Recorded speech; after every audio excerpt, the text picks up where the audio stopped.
I had always thought my life was ordinary, which, to be fair, it was. Wake up, eat slightly burnt toast, check emails, wonder why I was still single at 30, repeat. My apartment was a shrine to mediocrity, stacks of takeout containers that refused to collapse under their own weight, a bookshelf holding novels I never read, and a sofa that had molded perfectly to the shape of my laziness. I liked it that way. Life was predictable, quiet, and tragically uneventful. That was until the notice arrived. It didn't arrive like a normal letter. No, that would have been too easy. Instead, my ceiling flickered with light, and a soft hum filled the room, vibrating my teeth.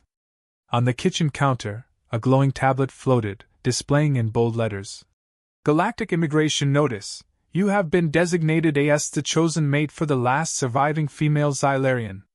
I blinked. Twice. Maybe 3 times. The words didn't get any less ridiculous. I muttered to myself, assuming it was some very elaborate scam, or perhaps an experimental ad for an alien-themed dating app. Then she appeared. Not walking through the door, not teleporting in with subtle grace, but bursting through a shimmering portal like a cosmic diva who had clearly rehearsed dramatic entrances her entire life. Her hair, or whatever one called it, flowed with its own subtle luminescence, casting shifting colors across the room. She wore robes that seemed woven from starlight, clinging to impossible curves and somehow emitting a faint aroma of what I could only assume was interstellar allure. She landed with a flourish and a blink so intense I thought my vision was going to short-circuit. "You are mine," she announced, voice booming and melodramatic, like every word had been hand-selected for maximum effect. She raised a hand toward me as if summoning a destiny that had nothing to do with my consent. My natural instinct was to back away, but my legs betrayed me, glued to the carpet by a mixture of awe and sheer disbelief. Wait, what?" I said, fumbling.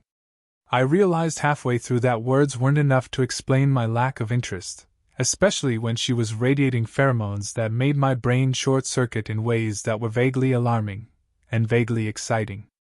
"You are the last hope of my species. Without you, Xylaria will end.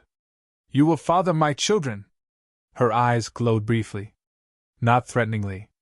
No, more like seductively, like a billboard that said, "You. Yes, you. You're doomed." And attracted. I coughed, because clearly coughing was the correct human response to intergalactic desperation. I think you've got the wrong person," I said. My brain scrambled. The wrong person. This had to be a mistake. I barely passed high school biology. I wasn't exactly a candidate for interspecies reproductive duties. She gasped, clutching a luminous chest piece that looked both ceremonial and vaguely aerodynamic. "Wrong? How dare you doubt the Galactic Bureau? You are specifically listed as the only compatible specimen, verified across 7 dimensions of genetic code." 7 dimensions! Her tone was sharp, dramatic, and slightly flirtatious. I couldn't decide whether I should be terrified or flattered. She produced a checklist that floated in midair, shimmering in holographic light. The tasks were, well, absurd. First, procure the blue-fruited night berries from the asteroid belt. Then, prepare the ceremonial fire essence. Finally, perform the preliminary mating rituals during the upcoming lunar eclipse. She enumerated them like a general briefing, with a wink that suggested failure was unthinkable. I stared at the list, then back at her. "Right. So this is like a fertility thing?" My voice cracked somewhere in the middle. "Fertility, continuation, survival of a glorious species," she corrected, with a dramatic sweep of her arm that sent my laundry tumbling. She stepped closer, and my brain betrayed me again. Somehow I felt drawn. Not entirely by choice. Her pheromones, her intensity, the absurdity of the situation, it was dizzying. My rational mind shouted, "Run," while the rest of me wondered vaguely how many of her species it took to perform ceremonial touch exercises. I raised my hands defensively. "Look, I'm just a guy. I have a sofa, some expired milk, and the world's most average resume. I'm not, Intergalactic mate material. She scoffed, a melodramatic scoff that made me weak at the knees. You underestimate your destiny. My pheromones are activated by your very hesitation. Your refusal only makes me crave you more. You will comply. She flicked a finger toward me, and I felt a tingle that had nothing to do with electrical static. My protestations dissolved into a stammered, okay. And just like that, I was enlisted. Not because I wanted to be, not because I was prepared, but because fate, bureaucratic and absurd, had apparently chosen me. I glanced at the holographic checklist again, and my eyes widened. These tasks were impossible. Collecting glowing fruit from asteroid belts? Performing volcanic dances? Reciting alien poetry that could, apparently, trigger some kind of ritualistic explosion if mispronounced? I was doomed. She smiled at me, a mix of triumph and seduction, like she knew exactly what panic looked like and found it irresistible. I realized, with a mixture of dread and unacknowledged curiosity, that she was beautiful, over the top, and entirely unhinged, and somehow, just somehow, I wanted to see what would happen next. So I nodded, muttering, "Fine. I'll help." Her eyes sparkled, and I swore I heard an audible purr. I had no idea what I just agreed to, but one thing was certain: my life was no longer ordinary, quiet, or remotely predictable. And somewhere deep in my chest, a tiny, ridiculous voice whispered, "This is going to be fun, and terrifying, and maybe a little hot." The first task was simple in theory and impossible in practice. The alien, whose name I was still terrified to pronounce aloud, so I settled on calling her the alien, in my internal monologue, demanded that I fetch glowing frostmelons from a zero-gravity garden. She assured me it would be a simple exercise in agility and intuition, though the words didn't reassure me in the slightest. I appeared in the garden, a gleaming dome suspended somewhere above an asteroid belt. Floating in the middle of the garden were fruits that pulsed like tiny lanterns. I stretched my hand to grab one, only to drift backward, colliding with a floating shrub that sprayed some neon pollen in my face. I sneezed violently, sending a nearby frostmelon spinning across the room, narrowly missing a hovering alien gardener who looked deeply offended. The alien's voice echoed in my earpiece, melodramatic, flirtatious, and slightly judgmental. "Your technique is mediocre. Are you trying to fail?" she asked, though her eyes glittered in amusement. I coughed and wiped sticky pollen off my shirt. "I'm improvising," I mumbled. Improvising. That sounded dignified, right? The garden's gravity shifted without warning. I flipped, spun, and somehow ended up entangled in what appeared to be a vine of frostmelons. My fingers brushed hers accidentally as she swooped in to steady me, and I felt something peculiar, a warmth that wasn't entirely human. She gave a delighted, slightly purring laugh, and I had to resist the urge to faint.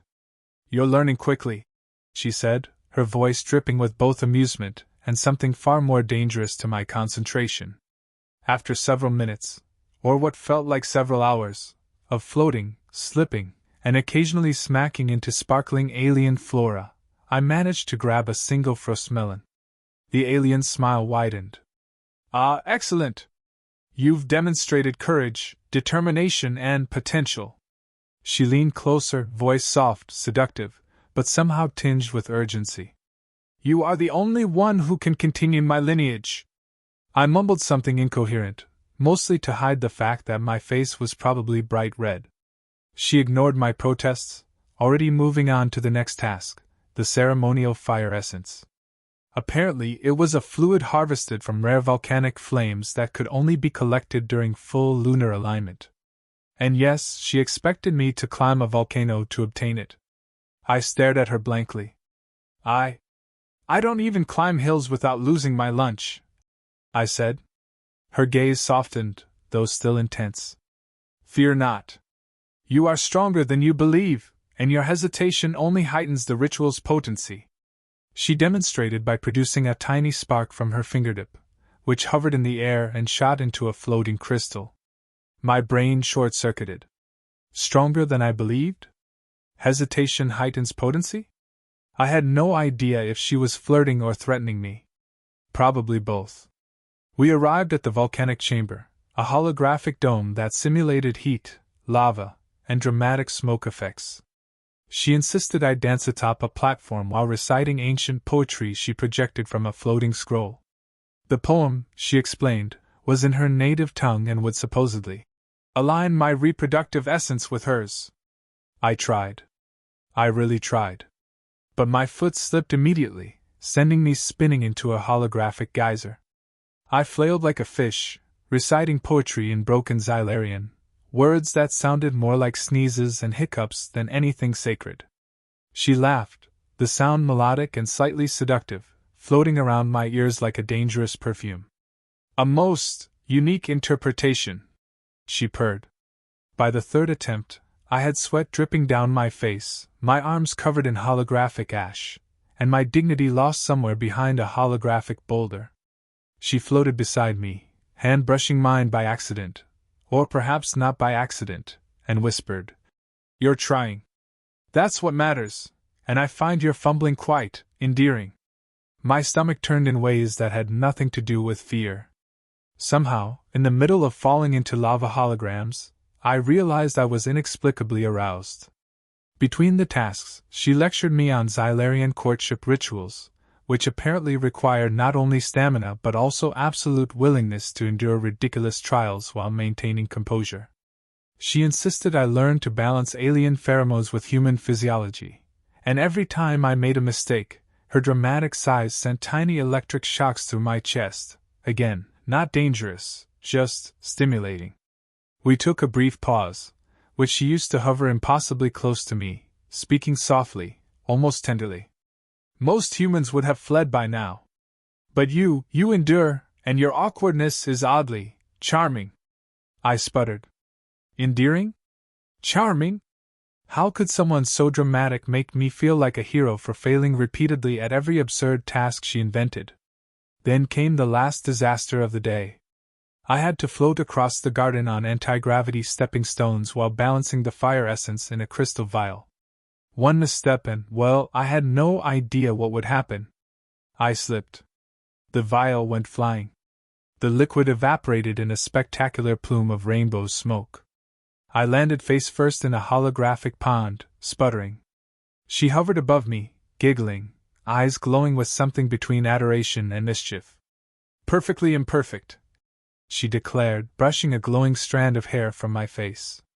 By the time we returned to her chamber, I was exhausted, sticky, and possibly cursed by some alien ritual, but also strangely exhilarated.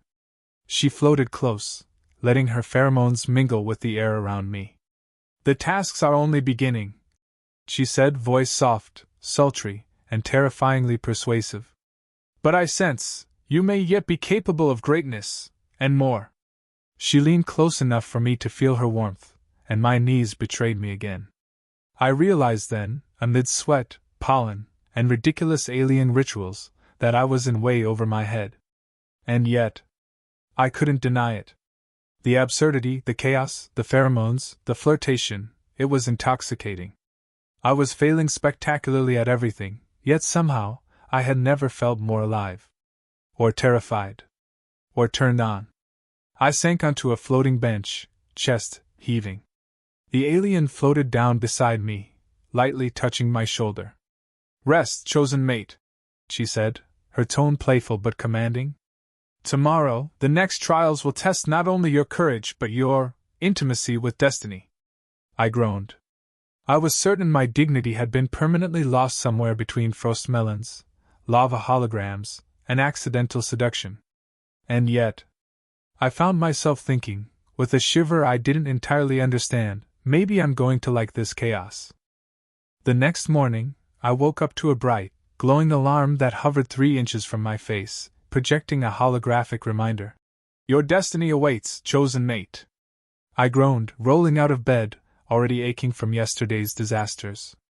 My muscles protested, my dignity had not returned, and my brain was still trying to comprehend that I was somehow part of an alien mating ritual with a species that apparently had zero concept of subtlety.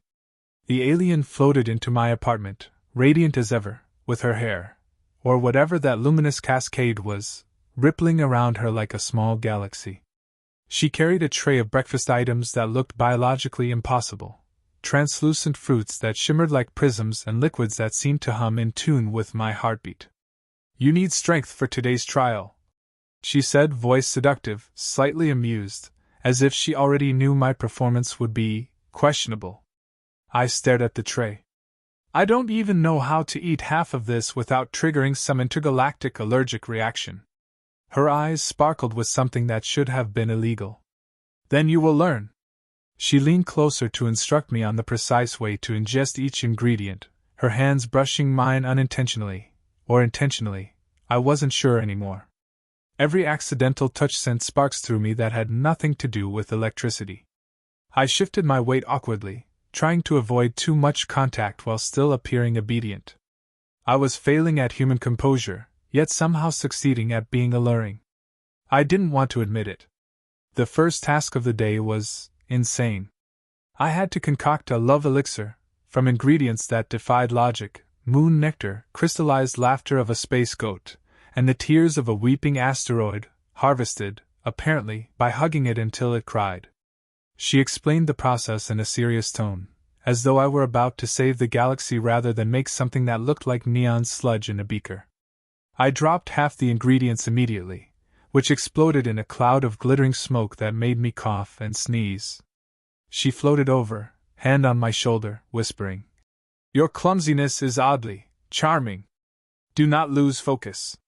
Her breath, or whatever it was that smelled faintly of alien spice, brushed my ear, and I had to resist hyperventilating. My brain simultaneously wanted to scream and swoon. After several failed attempts, I managed a version of the elixir that didn't vaporize our apartment. She took a delicate sip, tilted her head, and smiled. "Imperfect, but promising."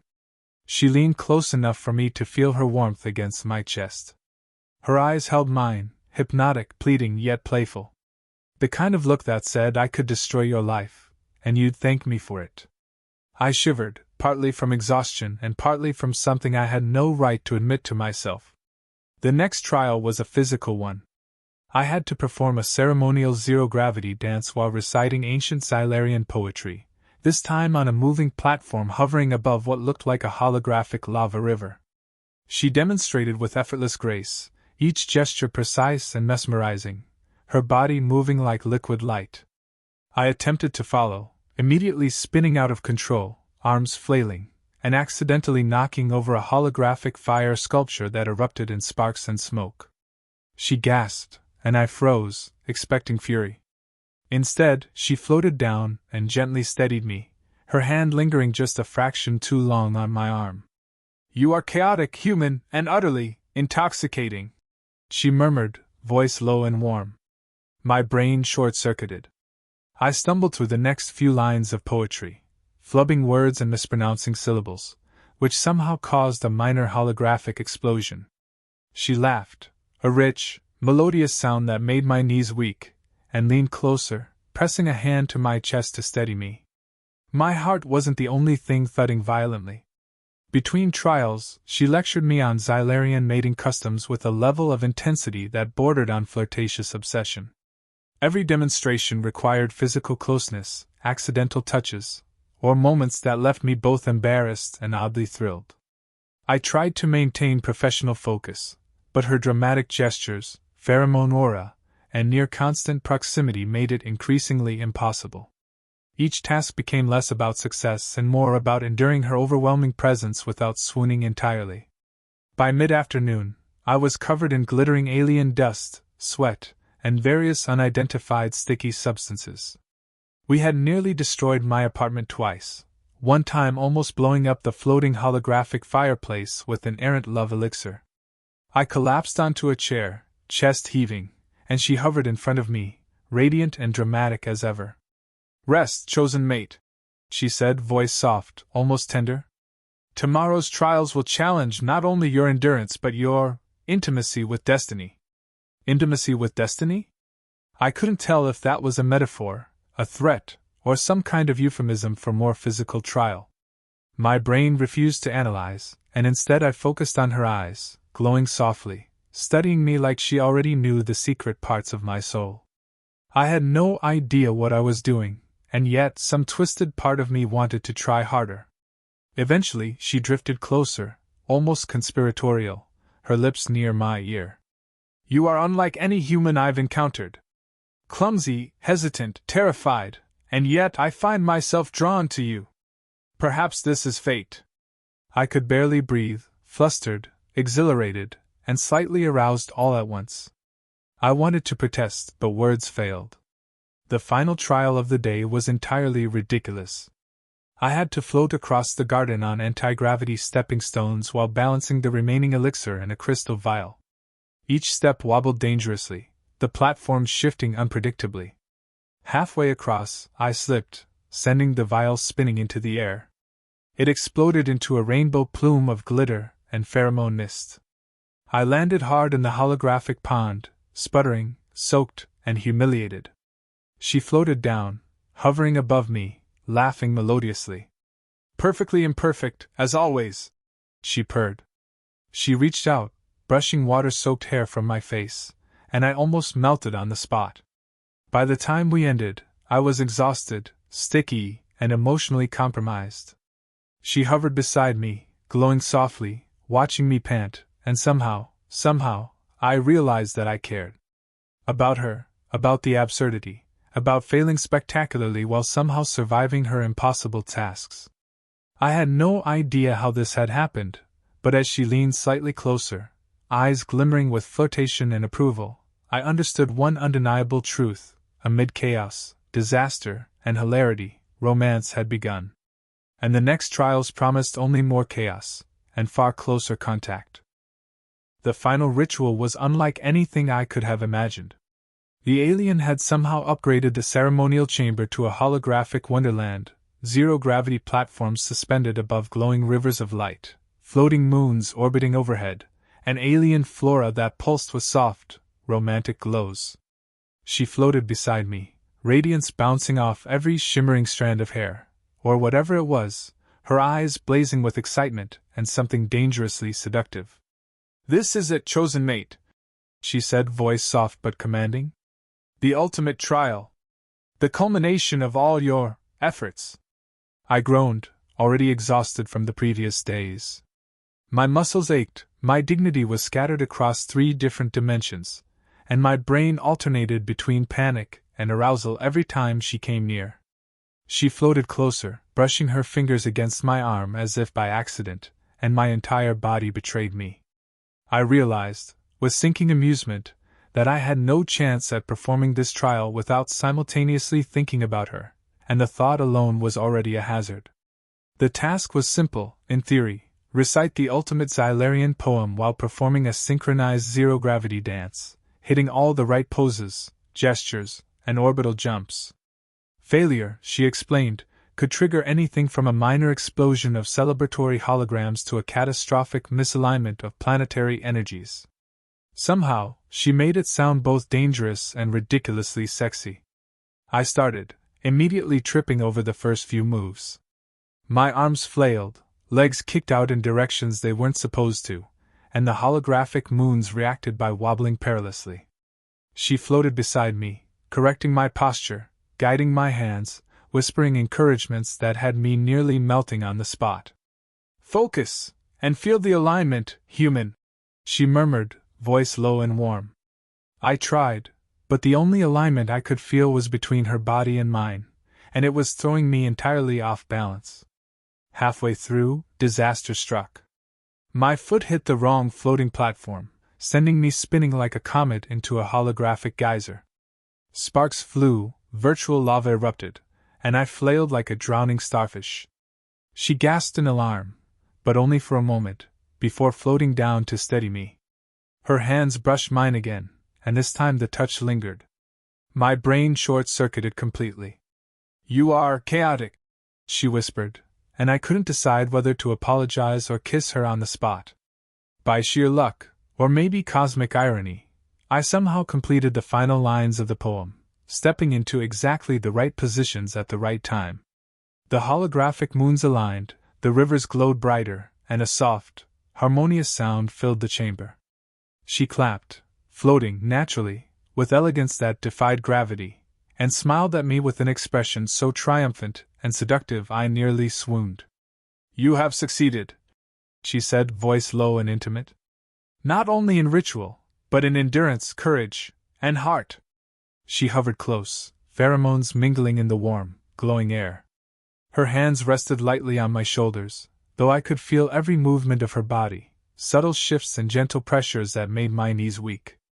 "I doubted no human could rise to this challenge, yet here you are, flawed, fumbling, chaotic, and completely mine." My response was a panicked, breathless, I didn't mean to. I just. My words failed, as usual. She leaned closer, tilting her head, and whispered in a tone both playful and commanding, "Do not underestimate what you have done. You are more capable than you realize, and I find it impossible to resist you." I tried to object, tried to protest, but all I managed was a strangled groan somewhere between embarrassment and desire. Then came the chaos payoff. Somehow, my accidental success triggered the ceremonial chamber's full effect. Holographic confetti exploded in a riot of colors, floating moons spun faster, alien flora shimmered and danced, and the rivers of light erupted into joyous sprays. I was knocked off balance by a floating platform, collided with a holographic tree, and landed face first in a glowing puddle. She floated down, laughing melodiously, brushing my glowing, wet hair from my face. Her touch lingered longer than socially reasonable, or even physically reasonable, and I had to fight not to melt entirely. By the time the chamber settled into calm, we were both floating above the glowing rivers, exhausted, sticky with holographic glitter, and breathing hard. She turned to me, eyes softening, voice low and sincere. "You have endured, chosen mate. You have failed spectacularly, yet succeeded beautifully. You are mine, not only for duty but for a choice." Her gaze held mine in a way that made the universe feel smaller, tighter, intimate, and absurdly romantic all at once. I blinked, flustered and utterly overwhelmed. "I guess I'm yours?" I asked, unsure if I was speaking as a human or a cosmic punchline. Her laugh was soft, melodic, and slightly teasing. "Yes. Yours, and I hope, someday, the father of my children." She reached out, lightly brushing her hand against mine, the glow from her aura casting shadows that made everything look impossibly intimate. I shivered involuntarily. Somehow, amid chaos, explosions, failed tasks, and ridiculous rituals, a strange thing had happened. I cared. About her. About this absurd destiny. About failing spectacularly while floating holographic volcanoes erupted beneath my feet. We hovered together, exhausted, laughing at the absurdity of everything, and yet something undeniable simmered between us, attraction, connection, and the faint thrill of danger that came with every accidental touch, every mishap, every over-the-top ritual. I realized that I had not only survived her impossible challenges, but I had grown attached. To her, to the chaos, to the absurdity of loving the last of her kind. Finally, she floated even closer, her voice dropping to a whisper that made my chest tighten. "Tomorrow, the next rituals will test new limits, but for now, rest. You have earned a moment of peace, and perhaps, intimacy." I slumped against a floating platform, staring at her radiant form, completely defeated and yet ridiculously exhilarated. My life, once predictable and mundane, had become a whirlwind of absurd tasks, interstellar romance, and eroticized chaos. Somehow, I realized I wouldn't want it any other way. Amid holographic moons, glittering rivers, and the faint, intoxicating scent of her pheromones, I understood a profound truth. In a universe of impossibilities, ridiculous rituals, and over-the-top cosmic comedy, I had found love, chaos, and destiny, all rolled into one impossibly dramatic, glowing, and utterly seductive alien female. And somehow, I had survived to tell the tale. Or at least, to participate in it. And for the first time in my boring, ordinary life, I smiled.